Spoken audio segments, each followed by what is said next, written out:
Greetings, greetings in the lovely and precious name of Jesus. Hi, once again, I'm Bishop Dr. Juliet Fagan, and I just want to say to God be the glory. I want to thank each and every one of you out there who have taken the time to comment on my videos, on my posts, to inbox me, just to let me know how much you appreciate, what I'm doing, what we are doing here at Vision Miracle Church of God, or at Healthy Solutions. My last video I started to share about how as a church we must get more serious, and the world is dependent on us. When I say us, I'm talking about us, the born again believers, the church. As we look around, we can see that there is a trend where suicide is on the increase. I mean, years ago, suicide was something that was mostly done amongst, older persons. But now we have children. Now we have little boys and girls. We got teenagers who is just, not even fully in their prime, who is killing themselves, who is hanging themselves, and just ushering out of this world, as if to say, I cannot take this anymore. I mean, they have not even reached their peak yet, as I said, and they're already stressed out and depressed and confused. What that says to me is that we, all of us as parents, we need to stop running down the money. We need to stop believing that gadgets, we need to stop believing that iPhones and Androids and Xbox and Timberlands shoes and all of the Reeboks and all of the styles and all of the fashions and all of the tattoos and jewelry and MP3 players and fast cars and all of those things. We need to draw back now. And we need to pull up ourselves, parents, guardians, teachers, ministers of the gospel, all of us. We must become our brothers and sisters keepers. We must learn now that we must stop condemning our youth and putting down our children. We must start to speak life into them. We must open our mouths now and seize this opportunity. What is gone is gone. What has happened has already happened. But there are many more young people. There are many more friends. There are many more colleagues. There are many more co-workers. There are many more brothers and sisters who are right now listening to me, who probably to tell if God have not sent me for such a time as this to speak into the life of someone. There are married women. There are single women. There are married men. There's single men. There are all kinds of people. There are CEOs and managers and police officers and even nurses and doctors and lawyers and business persons who are listening to me right now. And they are very, very depressed. And may I say also, even in the church, you got people now who are going through bouts of depression. And let me say to you that when you find yourself getting to that place, forget about the title, forget about the prestige and the accolades and the praise, and forget about what people are going to think about you. Pray about it and find someone that you feel in your spirit that you can talk to and is going to stay right there. Because a lot of times people want to talk. A lot of times even our young people, they want to talk.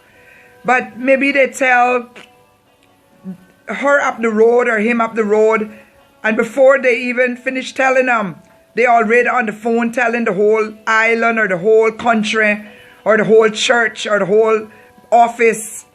We got to get back to that place where we can earn the respect and trust of people. I mean, I give God thanks. Just yesterday, I was talking to a close friend of mine, and a sister in the Lord. And we were rolling back the pages of some things that she went through a few months ago. I mean, she was on the verge of walking out into the road and just saying to a bus, kill me, because I can't take this anymore. I'm embarrassed. I've been through so much. But you know, she confided in me and she shared it with me. And I walked her through that situation. Still going through. Still have to be walking her through now and again. But I walked her through that circumstance, that situation. I said to her, I said, when you die, when you kill yourself, when you commit murder and kill yourself, what's going to happen to your kids? What's going to happen to you on that great day, on that judgment day when you have to face God and stand before God? What are you going to tell him? Murder is murder, even if it's you doing it to yourself. And she sat for a moment and wept. As a matter of fact, I wept too. Yeah, I shed a few tears with her too, because I wanted her to know that I felt her pain. And so what we need now, we need to position ourselves as a church, as counselors. You know, a few months ago, I had a parent who drive from a far distance here in Jamaica. She said that she was listening to me on the radio. She saw me on the television, and she said something said to her, that lady looked like someone I can talk to. She's a nurse. She has training. She's a counselor. And I feel that I can talk with her. Guess what? 2 times, her 14-year-old son attempted to commit suicide twice. You know what? When she caught him the last time, well, not her, the grandmother, if they didn't catch him at that time, it would have been the last. Today, that young man is doing well in school. He's doing well in school. And until this day, the mother never ceased to thank me for taking time out to listen. Not to her only, because she didn't know what was going on, but to that young man, 14 years old. And one of the things that I can say that a lot of these young people, and he's not the only one, I've had several counseling sessions with teens. I've had girls, boys, 17-year-old, 16-year-old. You understand? Who I've had to counsel. So you mustn't believe that this thing is just something that happened just so. There's a lot of things that is going through people's mind before they get to that stage. But I want to encourage you, if you're listening to me. Some of you know someone who is looking depressed and who is depressed. Some of you know of teenagers who you can tell there's something not right with them. Don't sit down and wait until you hear the news or somebody text you or call you and say, so-and-so dead, or so-and-so hanging himself or herself. Reach out to them. Send them to me. Yeah, send them to me. Send them to me. You know, have them inbox me. Send me a phone number. Send them to me. Do something. And let me see. I ain't God. I can't promise you that I can save anyone or do anything like that. But I can assure you, with God's help, I will do my endeavor best to exhort and encourage somebody and to let them know that life is too sweet. Life is too sweet. Hang on just a little longer. Hang on a little longer. Hang on. You see, only he that have been there or can identify with something. I can remember in my teens many years ago, those days it wasn't as common as it is now. It wasn't as prevalent. But I can tell you that there were times in my life, yes, my life, I wasn't no Christian. I don't know who my father is. I didn't get no love.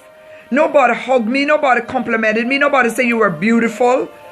Nobody told me those kind of things. I felt so little. I was like the ugly duck. You know, the little I was like the black sheep in the family. But guess what? You know, there was something that kept me from doing what I felt like doing many times as a young person. And so when I'm talking here today, I'm not talking from nobody's book, you know. I'm not talking from what I read or saw on TV, you know. I am talking from experience, and it's the grace of God, and because He had His hand on my life to be talking to you today, why I am still here. And so I kind of understand some of the things you be going through. You understand? And the devil, Satan just puts it upon you. He just put it on you stronger and stronger. You know, he just keep putting some things about telling you you're not worthy, nobody do love you, and you do make no sense that you're living. You're gonna be in rest, you might as well, you know. But sometimes if we just had someone to talk to. Most of these teenagers that I've been counseling, that have been suicidal, it's all because of family issues. Some of them have been molested by the brother, by the father, by a close friend. They can't talk, and it's eating them out. Some of them have committed, has went and had abortions done. Yes, they had abortions done. And when they see other girls who didn't go and do it, with their babies dressed up so pretty, it haunts them. It haunts them. There's a lot of the young boys who the fathers, that father figure is not there.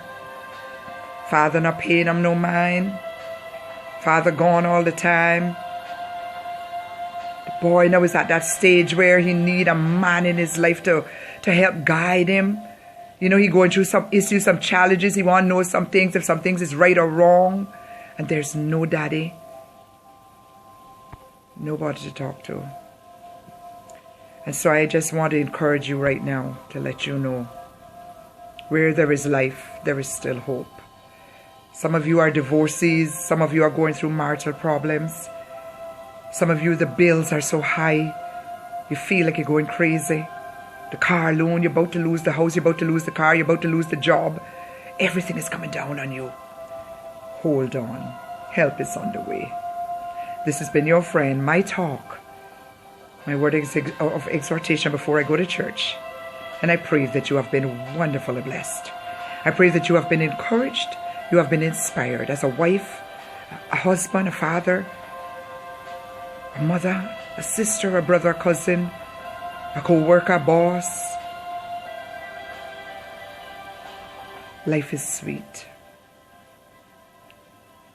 And it is even sweeter when you know the man called Jesus. Have a beautiful day. Until next time. Let me hear from you. Inbox me. Inbox me. You can trust me. You'd be surprised to know who'll be talking to this little woman you see here. I believe God has graced me with that, and I thank Him. God bless you. Until next time. I love you. Shalom.